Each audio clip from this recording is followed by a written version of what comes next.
The massive crystal doors of the council chamber slid open with a sound like breaking glass, and Jake Morrison stepped into the most important room in the galaxy. The human captain kept his back straight and his face calm as hundreds of alien eyes turned toward him. Some of those eyes belonged to creatures he had only seen in files back on Earth. Others were completely new to him. The chamber itself was a wonder that took his breath away. Carved from a single piece of purple crystal, it rose 300 feet above his head and stretched out in all directions like a small city. Light came from everywhere and nowhere, making the walls glow with soft colors that shifted like water. The air smelled of ozone, and something sweet he could not name. At the center of the chamber stood the Valdari High Arbiter, Zeth Kara. The alien was 20 feet tall and looked like someone had grown a person from living diamond. His body caught the light and threw it back in 1,000 directions, creating rainbow patterns on the walls around him. When he moved, it sounded like wind chimes made of steel. Jake had read about the Valdari in the briefing files during the long journey to Zarian Prime. They were the desert masters of the galaxy, rulers of over 50 worlds where nothing grew, and water was more precious than gold. Their bodies could store water for months at a time, and they could pull moisture from air so dry that other species would die just breathing it. They had been testing other races for thousands of years, and no one had ever passed their trial. Human, Zeth Kara spoke, and his voice rang through the chamber like a bell made of ice. You stand before the Galactic Council to request membership for your species. This is a great honor that few are granted. Jake nodded once. We are grateful for the opportunity, High Arbiter. Around the chamber, other alien delegates watched the exchange with interest. The Quillians looked like giant praying mantises made of black metal, their triangular heads tilting as they studied him. When they were amused, they clicked their razor-sharp mandibles together in a sound like knives being sharpened. Several of them were clicking now. The Nephilim delegates floated in tanks of green water, their tentacles waving slowly as they breathed through the liquid. They had come from ocean worlds where land was just a myth, and they found the very idea of surviving without water to be impossible. Jake could see them gurgling to each other in their strange underwater language. Your species is young, Zeth Kara continued, moving closer to Jake with steps that rang like hammer blows on crystal. You have barely left your home world. Your technology is primitive compared to most species in this chamber, yet you request full membership in the council. Tell us, human, what makes your kind worthy of such an honor? Jake had practiced this moment many times during the journey. Dr. Lisa Grant, the expedition scientist, had coached him on what to say and how to say it. She was watching now from the human observation area, along with Sergeant Pete Collins, their military escort. Both of them believed in him, but Jake could see the worry in their eyes. We don't claim to be the strongest or the smartest, Jake said, his voice carrying clearly through the massive chamber. But humans have one thing.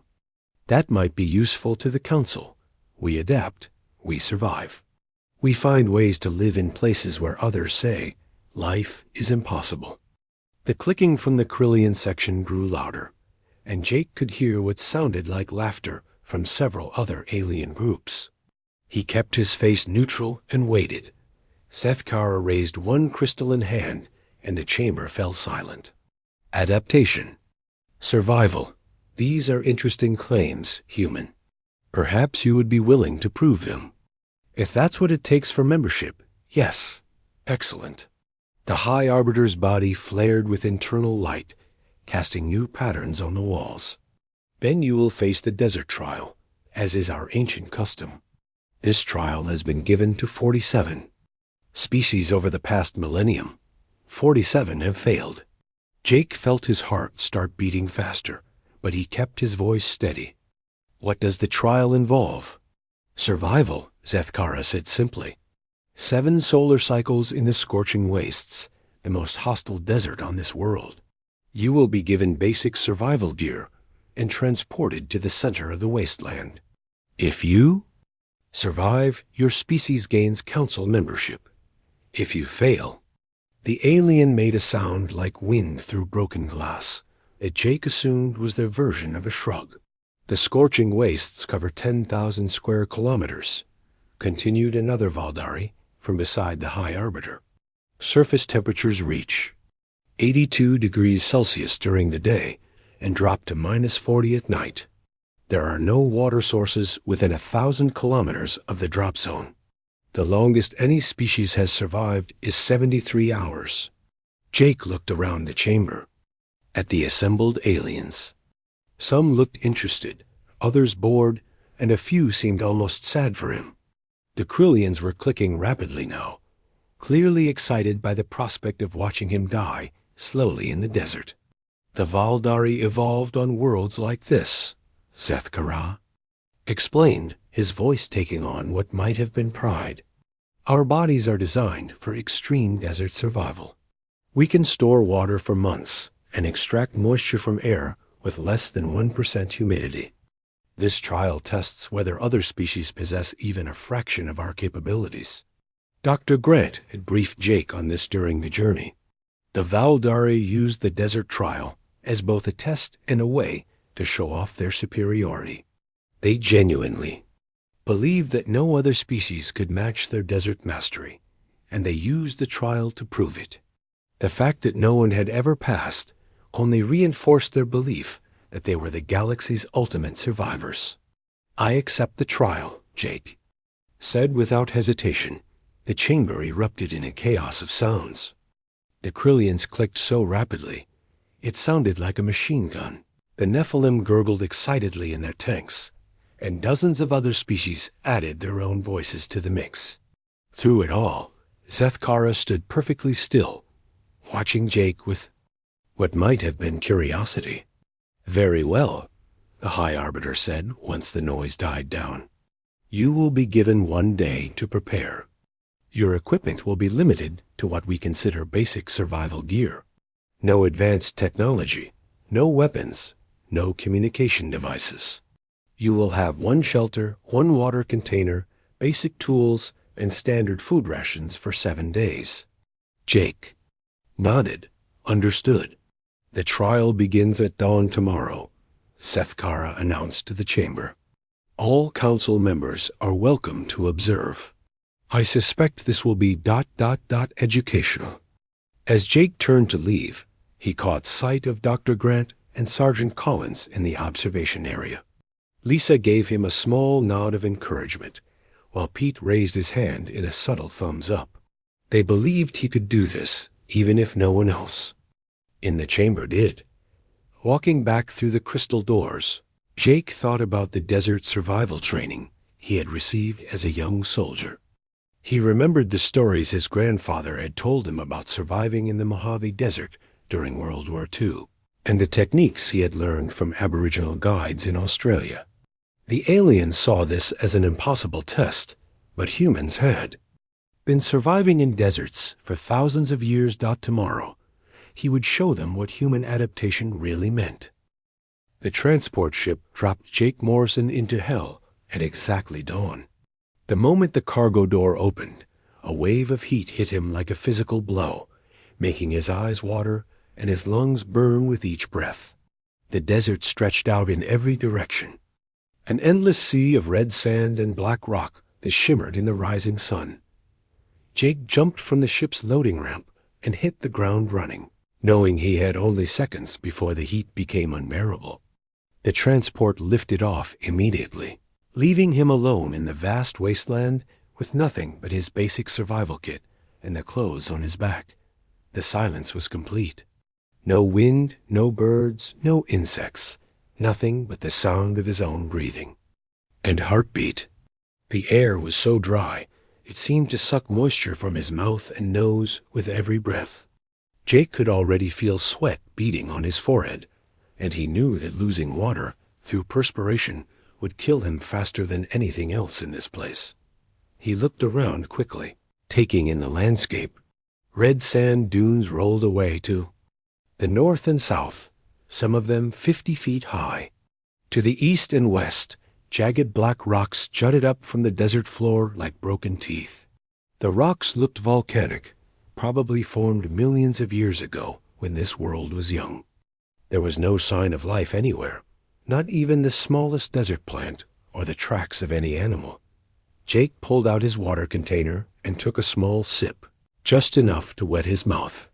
The water was already warm from the heat, and he knew it would be boiling hot within hours.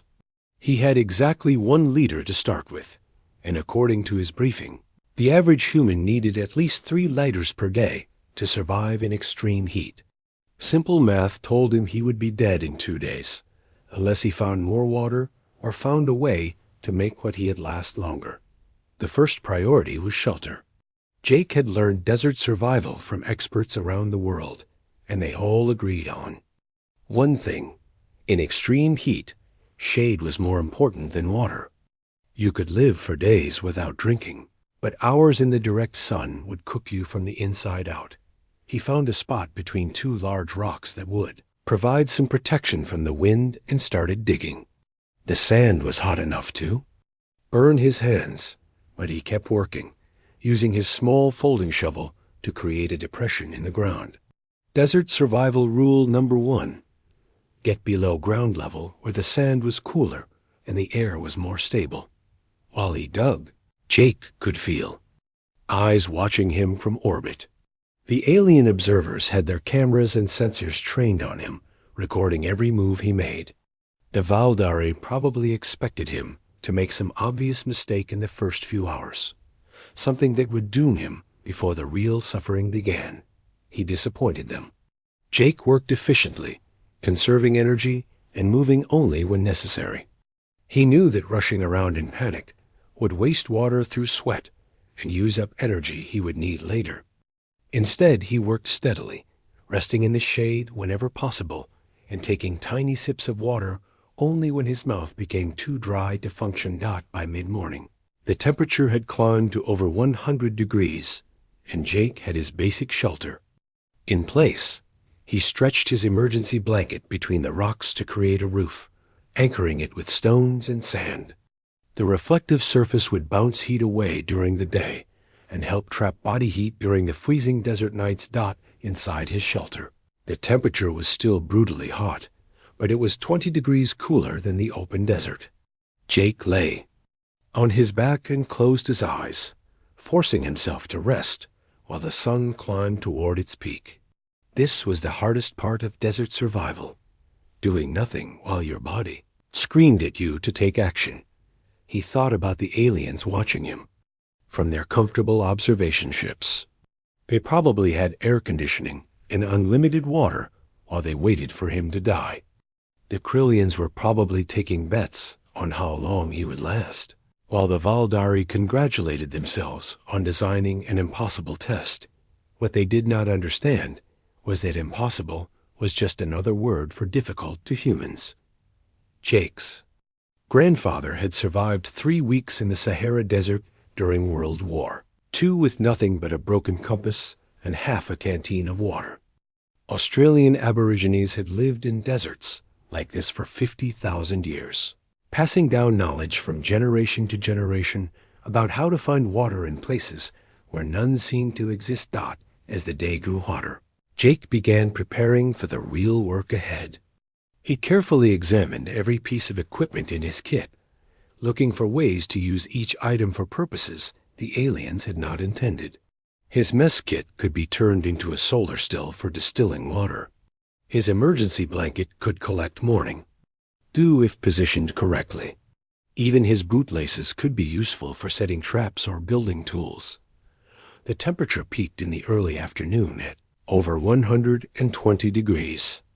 Jake stayed motionless in his shelter, breathing slowly and shallowly to conserve moisture. He had learned this technique from Bedouin nomads in Morocco.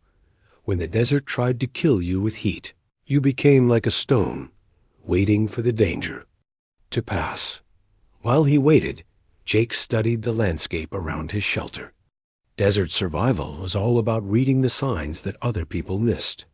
The way sand gathered around certain rocks could indicate underground water sources. A color of distant hills might reveal mineral deposits that attracted moisture. Even the flight patterns of high-altitude birds could point toward hidden oases. He saw something interesting in the rock formations to the west. The black volcanic stone was streaked with lighter-colored minerals, and the pattern suggested that water had flowed through these rocks at some point in the distant past. Underground streams often left traces that lasted for millions of years, and Jake had been trained to spot them. As the sun began to sink toward the horizon, the temperature started dropping rapidly. Desert nights were as dangerous as desert days, but for the opposite reason. Without the sun's heat, the temperature would plummet to well below freezing within hours. Jake emerged from his shelter and began the next phase of his survival plan. He started collecting stones of different sizes, looking for ones with smooth surfaces that would collect dew efficiently. He also gathered dried vegetation that most people would have ignored, tiny desert plants that looked dead but still contained trace amounts of moisture. The alien observers probably thought he was wasting energy on useless activities. They could not know that Jake was actually preparing for the most important part of his survival strategy, finding water where none was supposed to exist. As darkness fell and the first stars appeared in the clear desert sky, Jake Morrison smiled. For the first time since arriving on Zarian Prime, the real test was just beginning, and he had advantages that no alien species in the galaxy could understand. He was human, and humans had been making the impossible look easy for thousands of years. The second day began with Jake Morrison drinking his own urine, and he could almost hear the disgusted sounds coming from the alien observation ships high above. What the watching aliens did not understand was that this was not desperation but science. Human kidneys were remarkably efficient filters, and urine was mostly water with dissolved waste products that could be removed through distillation. Jake had spent the freezing night building his first piece of advanced survival equipment. Solar still made from his mess kit, plastic sheeting from his emergency supplies, and stones carefully arranged to create the right angles. The concept was simple but effective. Contaminated water evaporated in the sealed container, leaving impurities behind, then condensed on the cool plastic surface and dripped into a clean collection cup. The alien observers had probably never seen anything like it. Most species in the galaxy had evolved past the need for such primitive survival techniques. They had technology to solve their problems, or they simply avoided places where problems might occur. Humans were different. Humans had crawled out of caves and conquered every environment on Earth using nothing but creativity and stubbornness. As the sun climbed higher, Jake began working on his second project, a dew collection system. During the brief hours before dawn, when the temperature difference between air and stone was greatest, tiny amounts of moisture condensed on smooth surfaces. Most species would never notice such small amounts of water, but humans had learned to harvest every drop. Jake arranged flat stones in precise patterns around his shelter, angling them to catch the maximum surface area during the coolest part of the night. He used strips of cloth torn from his spare clothing to create wicks that would channel the condensed water into collection containers. It was slow work that required patience and careful attention to detail, but Jake had time and the watching. Aliens had given him motivation. By midday, his solar still had produced nearly 2 ounces of clean water from the contaminated liquid he had fed into it. 2 ounces was not much, but it was 2 ounces more than the aliens thought possible. Jake drank half of it immediately and saved the rest for later, already planning his next experiment. The heat was becoming more intense each day, and Jake could feel his body adapting in ways that would surprise the alien observers.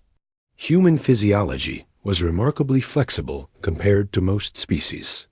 His sweat production was becoming more efficient, losing less salt and essential minerals while still providing cooling. His kidneys were concentrating his urine to conserve water.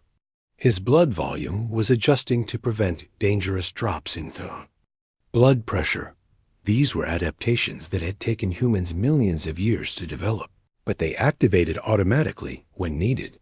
The Valdari had evolved specifically for desert survival, but they had evolved for their own deserts, under their own conditions. Jake was surviving in an alien environment using biological systems that had been tested in every extreme environment. On Earth, on the third day, Jake made his first major discovery.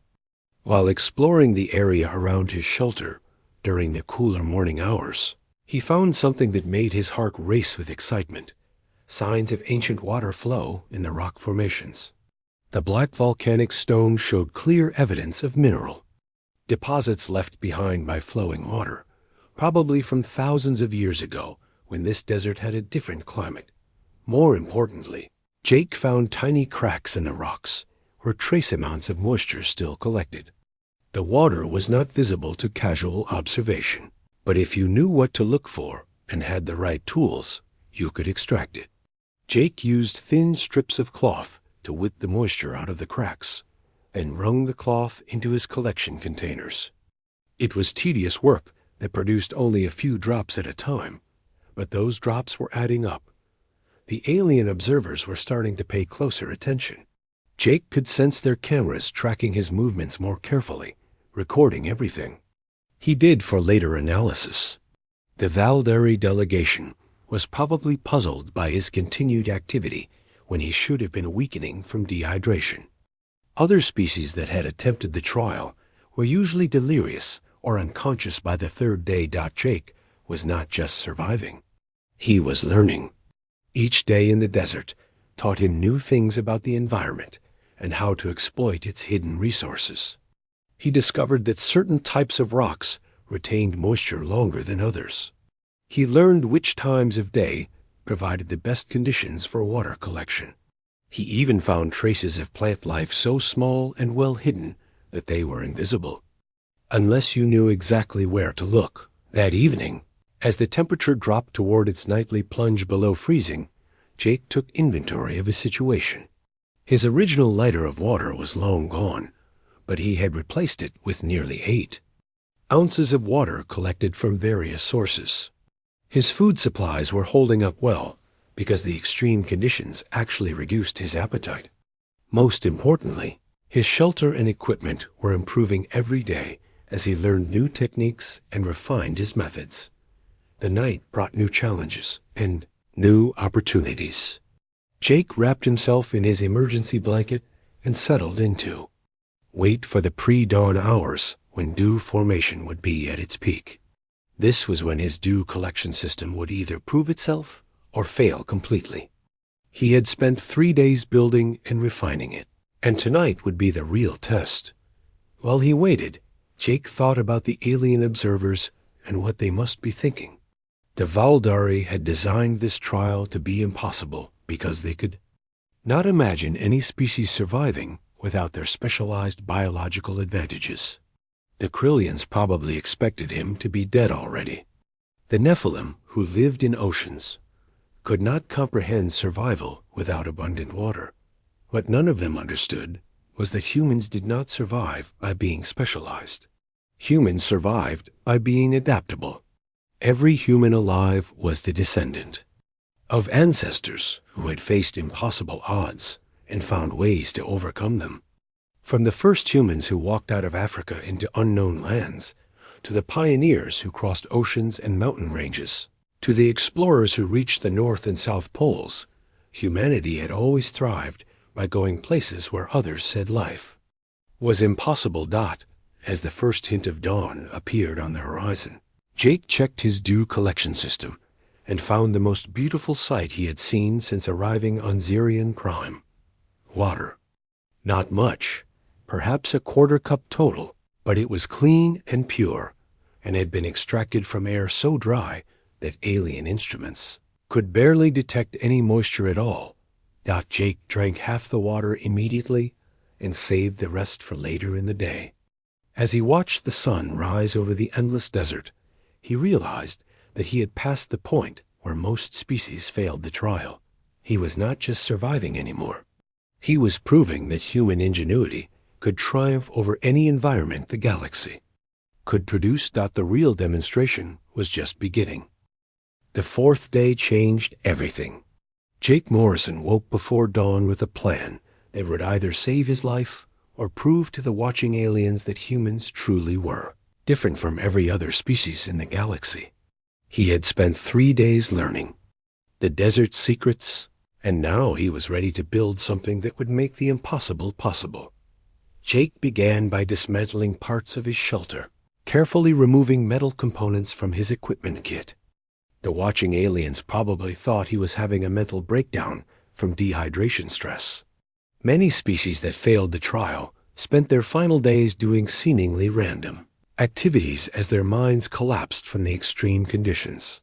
What the aliens could not see was the careful logic behind every action Jake took.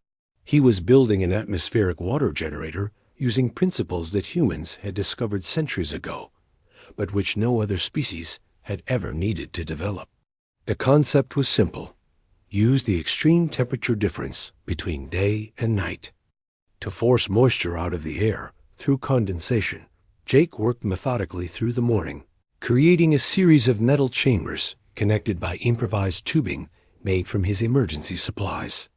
The system was crude, but engineered with precision, learned from human desert survival experts across Earth's history.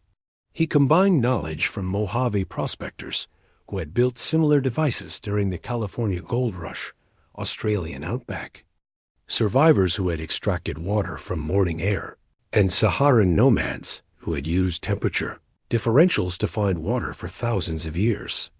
The alien observers were now watching his every move with intense interest.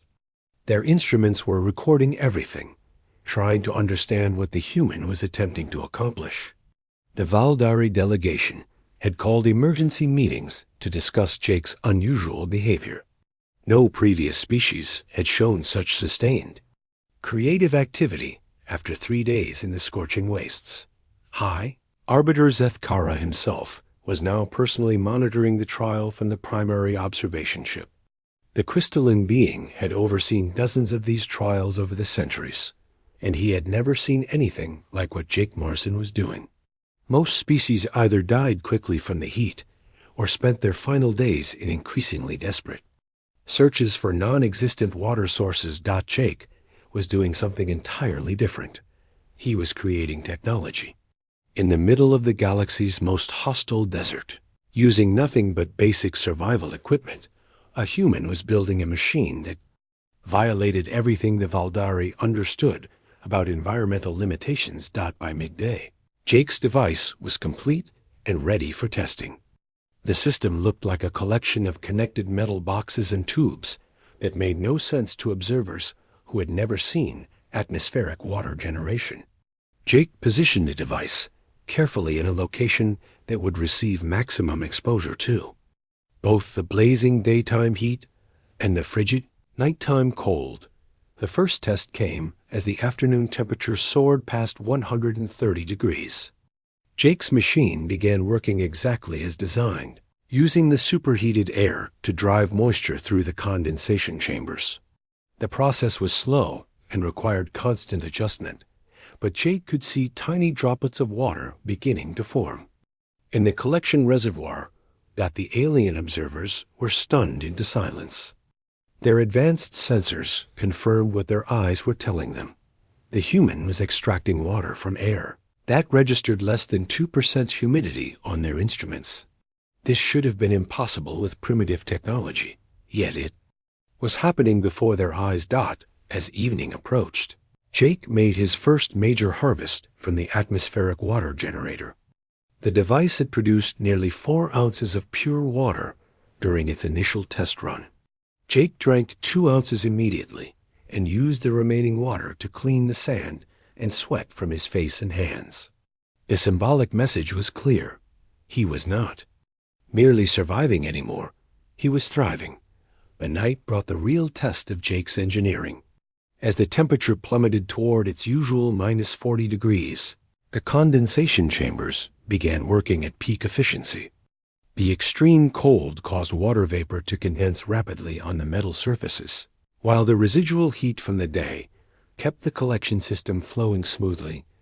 Jake monitored his device throughout the night, making small adjustments to optimize its performance. He had learned to read the desert's rhythm over the past 4 days, understanding exactly when temperatures would shift and how to take advantage of every degree of change. By dawn of the 5th day, Jake's atmospheric water generator had produced more water than he had consumed in the previous 24 hours. For the first time since the trial began, he had a positive water balance. He was not just surviving the impossible test. He was beating it. The implications hit the alien observers like a shockwave. Jake Morrison had just demonstrated that human technology, even at its most primitive level, could overcome environmental challenges that had defeated every other species in the galaxy. The Valdari, who prided themselves on being the ultimate desert masters, were witnessing a human surpass their capabilities using nothing but creativity and determination. Jake celebrated his success by taking his first real shower in 5 days, using precious water from his generator to wash thoroughly and even clean his clothes. The aliens watching from orbit could hardly believe what they were seeing. This human was not just surviving their impossible trial. He was making it look easy. More importantly, Jake began exploring the area around his shelter with new confidence. His water generator was producing a reliable supply, freeing him from the constant fear of dehydration that had driven his actions for the first 4 days. He could now focus on other aspects of survival and even begin to improve his overall situation. Jake discovered edible insects hiding in the shadows of rocks, tiny creatures that had adapted to the extreme conditions by becoming nearly invisible. He found mineral deposits that could supplement his diet and provide essential nutrients that his body needed to maintain peak performance. He even identified microscopic plant life that most observers would have missed completely. The human was not just surviving the desert trial, he was learning to master it. Jake Morrison was proving that human adaptability was not just about enduring harsh conditions, but about finding ways to turn those conditions into advantages. As the 5th day ended with Jake's water generator running smoothly and reliably, the watching aliens faced a disturbing realization. This trial had been designed to be impossible based on the limitations of every known species in the galaxy. Yet a human had not only survived it, but had actually improved his situation to the point where he could potentially continue indefinitely. The Valdari High Arbiter stared at his instruments in disbelief. The readings showed that Jake Morrison was not just alive, but actually healthier and more active than when the trial had begun. This was not supposed to be possible, yet it was happening before the eyes of the entire Galactic Council. The trial had 2 more days remaining, but everyone watching knew that the real test was already over. Jake Morrison had done something that would change how the galaxy viewed humanity forever. The 6th day began with Jake Morrison doing something that no species in galactic history had ever attempted during the desert trial. He started farming. Using water from his atmospheric generator, Jake had identified seeds from microscopic desert plants that had been dormant in the sand for decades, waiting for enough moisture to grow. The alien observers watched in amazement as Jake carefully planted these tiny seeds in a small patch of ground near his shelter, creating the first garden ever seen in the scorching wastes. He used his surplus water to nurture the plants, demonstrating not just survival, but the ability to create life in a place designed to destroy it. High Arbiter Zeth Kara had summoned the entire Galactic Council to witness what was happening. The crystalline Valdari leader stood silent in his observation chamber, watching displays that showed impossible readings. The human's water production was now exceeding his consumption by nearly 50%. His body temperature was stable, his movement patterns showed no signs of weakness, and his activities were becoming more ambitious rather than more desperate. The Krillian delegates had stopped their amused clicking. The insectoid species prided themselves on adaptation and survival skills, but none of them had ever seen anything like what Jake Morrison was accomplishing. They watched in respectful silence as the human continued to improve his situation with each passing hour. The Nephilim representatives floated in their tanks, their tentacles moving in patterns that indicated deep confusion. As an aquatic species, they found the very concept of desert survival to be nearly incomprehensible. But what Jake was doing went beyond survival into something that challenged their understanding of biological possibility. Jake himself was enjoying the morning more than any time since arriving on Xerion Prime. His atmospheric water generator was running smoothly, producing clean water at a steady rate. His small garden was already showing signs of growth as the hardy desert seeds responded to the first moisture they had received in years. Most importantly, Jake had proven to himself that human ingenuity could overcome any challenge the galaxy could present. He spent the morning expanding his water collection system, building additional condensation chambers using materials scavenged from his equipment. Each improvement increased his water production and demonstrated new techniques that the watching aliens had never imagined possible. Jake was not just surviving the trial. He was turning it into a masterclass on human engineering and adaptation. The breakthrough came at midday when Jake made his most audacious move yet. Instead of conserving energy during the peak heat, he began construction of a permanent shelter designed for long-term habitation. Using stones, sand, and materials from his kit, Jake built a structure that would provide better protection from both heat and cold while requiring less energy to maintain. The message was clear to everyone watching. Jake Morrison was not planning to barely survive the remaining time in the trial. He was preparing to live comfortably in the desert for as long as necessary. The human had transformed an impossible survival test into a demonstration of permanent settlement capability. Arbiter Zethkara finally broke his long silence, speaking to the assembled council members through their communication system. In 1,000 years of conducting this trial, we have never seen anything approaching what this human has accomplished. He has not merely survived our test, he has made it irrelevant. The Valdari leader's admission sent shockwaves through the alien delegation. The desert trial was the foundation of Valdari superiority in the galaxy, proof that their species possessed survival capabilities that no other race could match. Jake Morrison had just shattered that assumption using primitive technology and techniques that seemed almost magical to observers who had never needed to develop such skills. As the afternoon progressed, Jake continued to demonstrate human capabilities that defied galactic understanding. He improved his garden by creating a small irrigation system fed by his water generator. He built tools from scavenged materials that allowed him to work more efficiently. He even began food preparation techniques that would make his remaining rations more nutritious and easier to digest. The sixth night brought temperatures that dropped to -45 degrees, the coldest yet recorded during the trial. Jake's improved shelter and heating system kept him comfortable, while his water generator worked at peak efficiency in the extreme cold. By morning of the 7th day, he had accumulated more than 2 days' worth of water reserves. The final day of the trial found Jake Morrison in better condition than when he had arrived. His skin was tanned but healthy, his movements were confident and energetic, and his small settlement looked like it could support him indefinitely. The atmospheric water generator hummed quietly as it continued producing fresh water from the seemingly barren desert air. Jake spent the morning putting finishing touches on his various projects, knowing that the trial would officially end at sunset.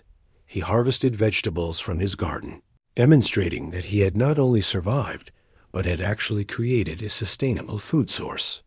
He collected surplus water and stored it in containers built from his equipment, showing that he could support other people if necessary. When the transport ships arrived to collect him at sunset, Jake Morrison presented the Galactic Council with a gift that would change interspecies relations forever. He had dismantled one of his water generators and prepared detailed instructions explaining how any species could build similar devices using basic materials and simple engineering principles. Every human child learns that water exists everywhere, Jake told the assembled aliens as he stood before the council that evening. In the air, in the ground, in living things. The trick is not finding water where it is obvious. The trick is learning to see it where others say it cannot exist. High Arbiter Zethkara accepted the gift with trembling crystalline hands. The Valdari had spent millennia believing they were the galaxy's ultimate survivors, but they had just witnessed a human exceed their capabilities using technology. They could have built themselves if they had possessed the knowledge and creativity. Council voted unanimously to grant humanity full membership, but more than that, they offered Earth a special position as advisors on environmental adaptation and survival technology. Jake Morrison returned home as the human who had proven that his species belonged among the stars, not because of superior weapons or advanced technology, but because of their unique ability to find solutions where others saw only problems. Desert trial that was meant to humble humanity had instead revealed why humans deserved respect throughout the galaxy. In a universe full of specialized species, adapted to specific environments, humans were the generalists who could adapt to anything, survive anywhere, and thrive under conditions that would defeat anyone else. Jake Morrison had shown the galaxy what it meant to be human, and the galaxy would never be the same.